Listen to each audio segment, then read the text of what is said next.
Welcome again to Astronomy Daily. I'm Steve Dunkley, your host. It is the 26th of February 2024. Astronomy Daily, the podcast, with your host, Steve Dunkley. Oh, it's great to be back with you again. It's been an exciting week. NASA's been busy. Everyone's been busy. There's new hardware on the moon. It's a fantastic week. Lots to report on. And joining me here to tell you all about it is the fabulous digital reporter. Here's Hallie. Hi, Steve. It has been a big week and great news that they've finally made a successful soft landing on the moon. Yes, that's right. Odysseus transmitting from the South Pole region. A nail-biting finish to the landing, but a successful landing after a few tense minutes. And we'll take a look at that later on. And aren't you glad they aren't dropping their satellites in Western Australia, Steve? ERS-2 finally came down on the weekend. Yes, I'm glad they're not dropping things on Australia anymore. Yes, I remember Skylab came down years ago and it was much bigger than ERS-2. ERS-2 is as big as a bus. Skylab was much bigger than a bus. But I believe there were people finding bits of Skylab for years and years afterwards. You could go out into the desert and do prospecting if you knew where to look, and you could find bits of Skylab. I think the chances of finding it now are pretty slim. But finding pieces of it now would be harder than finding gold out there in the desert. Well, that's very true. It's probably easier to find precious metals and opals and things out in the desert rather than space debris. I haven't heard of any finds lately. Yes, maybe the Skylab or space debris rush is over in Western Australia. You never know, something might turn up. And Blue Origin's New Glenn rocket has finally made an appearance on the launch pad at Florida for ground testing. I was wondering when Blue Origin was going to make a showing. It's been a while. I think William Shatner played with the controls a bit too much while he was up there, and they've taken this long to sort it all out. Really? Really? I mean, really? No, not really. Okay then, silly girl. Hallie, will you boldly go and read the first few stories then? Okay, away we go. As SpaceX nears its first Starship launch of 2024, possibly as soon as within 3 weeks from its Starbase facility in South Texas, the company is pressing regulators to increase its cadence of flights. During a press availability this week, the Administrator for Commercial Space Transportation at the Federal Aviation Administration, Kelvin Coleman, said the agency is working with the company to try to facilitate the Starship launch licensing process. He said, "They're looking at a pretty aggressive launch schedule this year and added it would be at least 9 launches this year, which is a lot of launches." Coleman observed that it would be a lot of work to do modifications one by one and that they have been talking to SpaceX around the clock to figure out how to do this. After SpaceX decided to launch and attempt to land its Starship vehicle in Texas about 5 years ago, the company had to undergo an enhanced environmental review of the site. As a part of this process, the FAA completed a final programmatic environmental assessment in June 2022. Following that review, SpaceX received approval to conduct up to 5 Starship launches from South Texas annually. An FAA official confirmed that the company is seeking a modification of this 5-launch limit to accommodate a higher flight rate. SpaceX launched its first Starship vehicle, which is the largest rocket ever built and is intended to eventually be fully reusable, in April 2023. That flight caused serious damage to the launch site near Boca Chica Beach and raised environmental concerns after it kicked up large chunks of concrete and dust into the surrounding wetlands. Coleman said the anomaly investigation and regulatory review process after that flight took about 6 months, which he believes is commensurate with the work involved. The company's second launch attempt in November was more successful as the first stage booster, Super Heavy, had a mostly nominal flight, and the Starship upper stage managed to separate from the booster before it experienced an anomaly and was lost. There was no damage on the ground this time. The work entailed by the FAA for this anomaly review was about 1/3 as much, Coleman said. SpaceX founder Elon Musk has said his company is now targeting early to mid-March for the 3rd launch attempt of Starship. This flight of the highly experimental vehicle, Musk said, has a reasonably good chance of successfully reaching orbit. Coleman said that, from a regulatory standpoint, that timeline sounds about right. Anyone who has tracked the development of Blue Origin's New Glenn rocket has been waiting for signs of progress from the usually secretive space company. On Wednesday, engineers rolled a full-scale New Glenn rocket, partially made up of flight hardware, to a launch pad in Florida for ground testing. The first New Glenn launch is almost certainly at least 6 months away, and it may not even happen this year. In the last few years, observers inside and outside the space industry have become accustomed to the nearly annual ritual of another New Glenn launch delay. New Glenn's inaugural flight has been delayed from 2020 until 2021, then 2022, and for now, is slated for later this year. But it feels different now. Blue Origin is obviously moving closer to finally launching a rocket into orbit. Jeff Bezos, Blue Origin's founder, was at Cape Canaveral to see his giant new rocket on the launch pad for the first time. "Just incredible to see New Glenn on the pad at LC-36, Bezos wrote on Instagram. "Big year ahead. Let's go." Starting late last year, Blue Origin officials doubled down on the company's plans to launch the first New Glenn test flight by the end of 2024. This messaging coincided with the arrival of Dave Limp as Blue Origin's chief executive, replacing Bob Smith, whose 7-year tenure included the first human suborbital flights on the company's New Shepard rocket. Smith's time as CEO was also marked by repeated delays on the New Glenn rocket. Limp is pushing Blue Origin to move faster, and it seems the company's employees got the memo. In December, the company rolled elements of the New Glenn rocket from its factory just outside the gates of NASA's Kennedy Space Center to a final assembly hangar located about 9 miles away at Cape Canaveral Space Force Station.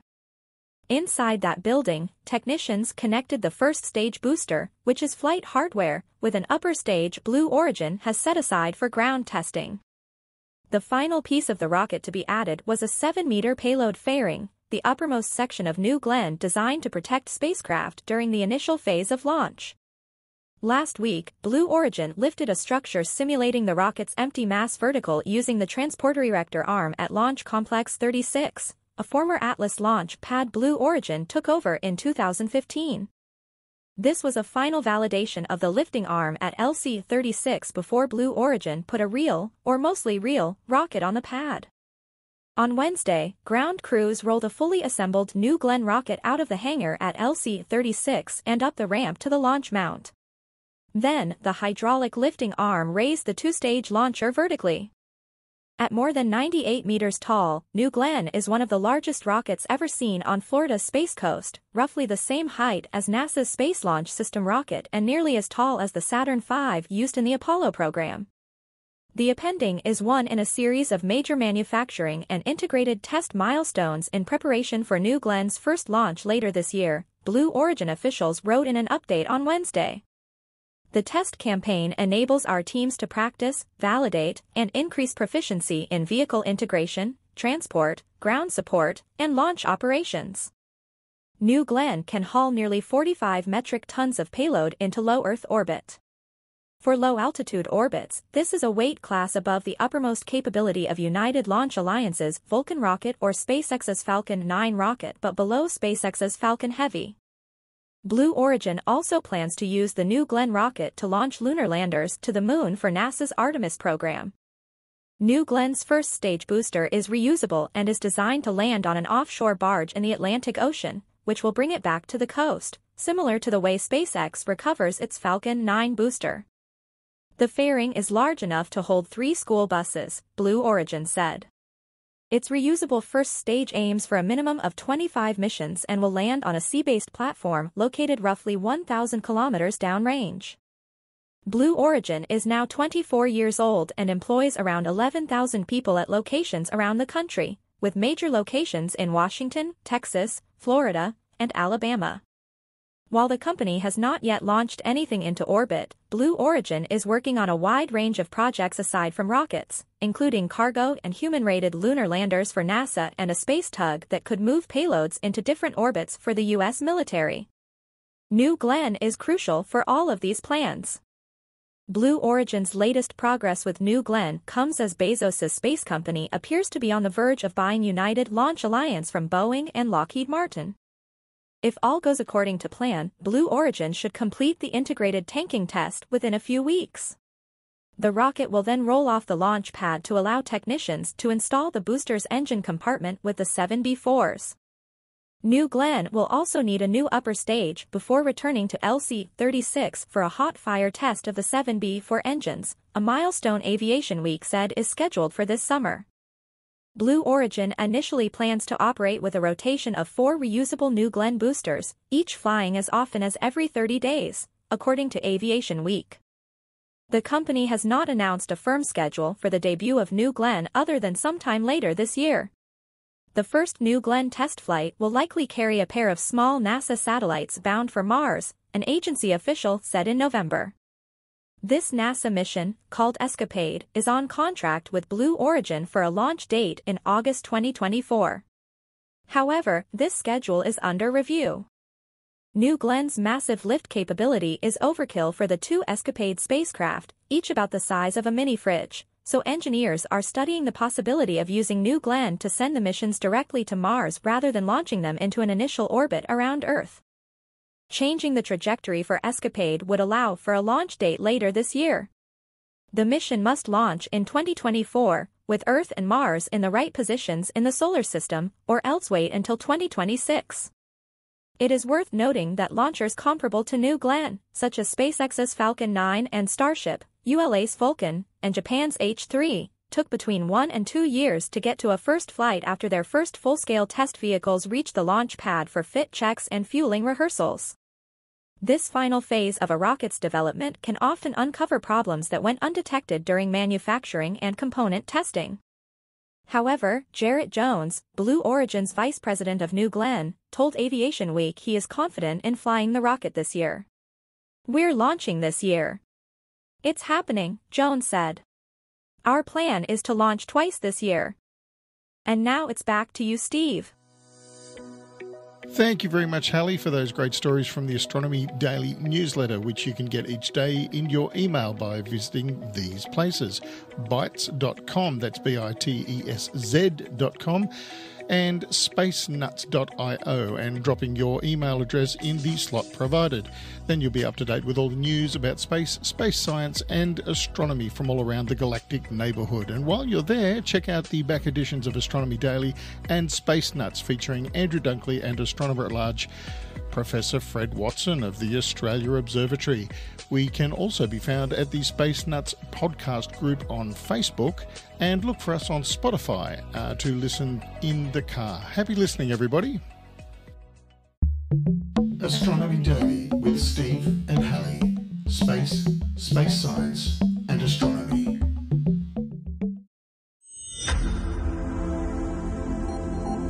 And as we were talking earlier on in this episode, you will know that over the weekend, a dead satellite plummeted back to Earth, bringing an end to, get this, a nearly 30-year life in space. The European Space Agency's remote sensing 2, that is ERS-2 satellite, re-entered Earth's atmosphere at 12:15 Eastern Standard Time over the Pacific Ocean. The fall ended nearly 13 years deorbiting campaign that began with 66 engine bursts in July 2011, depleting the spacecraft of remaining fuel. And at the time of reporting, it was unclear if any debris made its way down to the surface after ERS-2 re-entered the atmosphere, but none of the fragments contain any toxic or radioactive substances, ESA assured the public in a FAQ published prior to re-entry. Now, just in case you don't know, ERS-2 was roughly the size of a school bus and weighed about 2,516 kilograms when full of fuel at liftoff all those years ago, and when it fell to its fiery demise yesterday, fully depleted, it weighed in around 5,057 pounds, that's 2,294 kilograms. While fairly large, the satellite's mass isn't an outlier when it comes to re-entered space junk. An object of similar size falls to Earth into Earth's atmosphere every few weeks. When it launched, ERS-2 was quote, the most sophisticated Earth observation spacecraft ever developed and launched by Europe, ESA wrote in its FAQ about the re-entry. The satellite was designed to collect data about Earth's land masses, ice caps and oceans, and even helped monitor the aftermath of natural disasters. Things like a Taylor Swift concert being rained out, I would imagine. The ERS satellites have provided a stream of data which has changed our view of the world in which we live, ESA's Director of Earth Observation Programs, Simonetta Celli, said in a statement. They have provided us with new insights on our planet, the chemistry of our atmosphere, the behaviour of our oceans, and the effects of mankind's activity on our planet, of course, creating new opportunities for scientific research and applications. ERS-2 fell to Earth in what is known as a natural re-entry. You and I would probably call it a plummet, meaning mission controllers had no way to manoeuvre, otherwise control this satellite during its descent towards the atmosphere. Its batteries were discharged prior to re-entry and all electronic systems were deactivated long before it began its fiery descent. ESA representatives said these types of re-entries are perfectly safe, even if some debris occasionally reaches the actual ground. In the 67 years of spaceflight, thousands of tons of artificial space objects have re-entered the atmosphere. Pieces that make it to the surface have only rarely caused any damage, and there has never been a confirmed report of a human injury, said ESA in a statement. Now, I can remember Skylab coming down in Western Australia, and it caused no damage at all, as far as I can tell, or as far as I can remember. While any natural re-entry such as this has a chance of dropping debris into Earth's surface, the chances that any remaining debris could harm people or property on the ground are incredibly low, ESA's FAQ about the re-entry notes that one's chances of being struck by lightning are 65,000 times higher than one's risk of being struck by space debris in a lifetime. And to put that another way, the odds that any one person is hit with falling space debris each year is 1 in 100 billion, they say. Are we feeling comfortable, are we? Well, the big story this week is Odysseus, a robot lander built by Houston-based company Intuitive Machines, touched down near the lunar south pole of the moon. It was a landmark moment for space exploration. No private spacecraft had ever soft landed on the moon before, and an American vehicle hadn't hit the great dirt softly since NASA's crewed Apollo 17 lander did so in December 1972. And what a happy administrator of NASA Bill Nelson was when he exclaimed on the air, I watched this, "What a triumph, Odysseus has taken the moon." He said in a video message the agency aired just after the confirmation of a successful touchdown. This feat is a giant leap forward for all humanity. Stay tuned. It was a nice message. The moon was a frequent target for American spacecraft during the 1960s and early 1970s. This push didn't come from mere scientific curiosity. Landing astronauts on Earth's nearest neighbour was viewed as a national security imperative, a way to demonstrate technological superiority over the nation's Cold War rival, the Soviet Union. The US famously put 12 astronauts on the lunar surface over the course of 6 Apollo missions from 1969 to 1972. With the moon race thus definitively won, NASA was directed to focus on other goals for its human spaceflight program, chiefly the development and operation of the Space Shuttle program. The US launched a number of robotic moon probes after the Apollo era. NASA's sharp-eyed Lunar Reconnaissance Orbiter has been circling the moon since 2009, for example, but for some frustrating fits and starts notwithstanding, getting back to the surface was not a priority until recently. In December 2017, the then President Donald Trump ordered NASA to return astronauts to the moon in relatively near future. This directive gave rise to a broad and ambitious program called Artemis, which aims to establish a long-term sustainable human presence on and around the Moon by the end of the 2020s, and to use the knowledge gained in doing so to help astronauts get to Mars by the late 2030s or early 2040s. NASA's plans to set up one or more Artemis bases in the Moon's southern polar region, which is thought to harbour lots of water ice. Before sending astronauts there, however, the agency wants to collect more data about this little explored area to help determine, for example, just how much water it contains and how easy this crucial resource might be to access. So NASA has established another program called CLPS, which we talked about last week, the Commercial Lunar Payload Services, which books rides for agency science instruments on robotic lunar landers built by American companies. The goal here is for us to investigate the Moon in preparation for Artemis and really to do business differently for NASA. Sue Lederer, CLPS project scientist at Johnson Space Center in Houston, said during a press conference on February 12th, "One of our main goals is to make sure that we develop a lunar economy, and that's where Intuitive Machines comes in." In 2019, CLPS selected Intuitive Machines to deliver a batch of NASA science instruments to the lunar surface using the company's Nova C lander, which is about the size of a British telephone booth. After some modifications, the task order turned out to be worth $118 million. NASA officials said recently. It covered the transport of 6 agency experiments and technology demonstrations on Intuitive Machines' first lunar mission, which the company calls IM-1. That mission features a Nova C vehicle named Odysseus, after the famous voyaging hero in Greek mythology. The NASA instruments, which cost the agency an additional $11 million to develop, are designed to conduct a variety of investigations. For instance, one of them, called NDL, Navigation Doppler LiDAR, for precise velocity and range sensing, used LiDAR, light detection and ranging technology to collect data during descent and landing. NDL turned out to be vital to today's touchdown, as you'll see in a second. Another instrument was designed to study how the spacecraft's engine exhaust interacts with lunar dirt and rock. Yet another will demonstrate the autonomous positioning tech, which could eventually become part of a broad GPS-like navigation system on and around the Moon. Intuitive Machines also put 6 commercial payloads on Odysseus for IM-1. One of them comes from Columbia Sportswear, which wanted to test its Omni Heat Infinity insulative material in deep space. Another is a set of sculptures by the artist Jeff Koons. And there's even a secure lunar repository that aims to help preserve humanity's storehouse of accumulated knowledge. Also flying on Odysseus was EagleCam, a camera system built by students at Embry-Riddle Aeronautical University. A EagleCam was designed to deploy from Odysseus at about 100 feet or 30 meters above the lunar surface and snap photos of the lander's epic touchdown from below.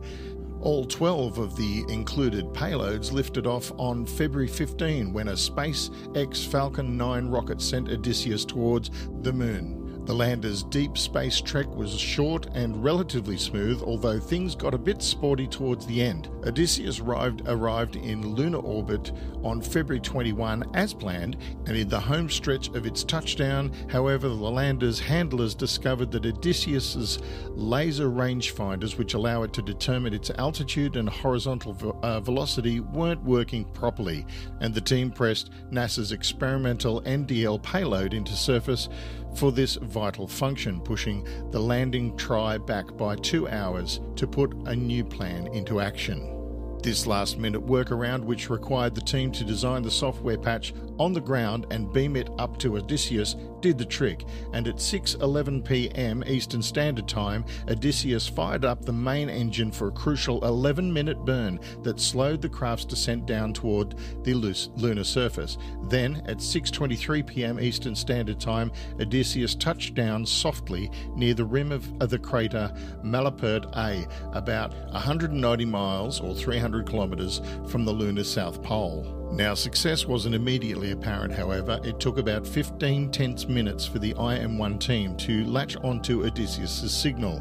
What we can confirm without doubt is our equipment is on the surface of the moon and we are transmitting, Mission Director Tim Crane said after that milestone moment. Odysseus has found his new home. If all goes according to plan, the lander and its payloads will now operate for about 7 Earth days on the lunar surface. IM-1 will end when the sun goes down at Malapert A. The Odysseus was not designed to survive in the bitter cold of the long lunar night. It takes the moon more than 27 Earth days to rotate once on its axis, so each lunar night lasts roughly 2 weeks. IM-1 is part of a newly energised march to the moon. For example, Pittsburgh company Astrobotic launched its Peregrine lunar lander last month on the first flight of United Launch's Vulcan Centaur rocket, but Peregrine also carried NASA payloads via the CLPS program, suffered a crippling fuel leak just after deploying from the rocket's upper stage. The problem prevented Peregrine from making it to the moon, and Astrobotic ultimately steered it into a controlled demise in Earth's atmosphere on January 18. 2 other private moon landers made it to the lunar orbit recently, the Israeli Bereshit probe and the Hakuto R, which was built by Tokyo-based company iSpace. Still, neither one could take the next step.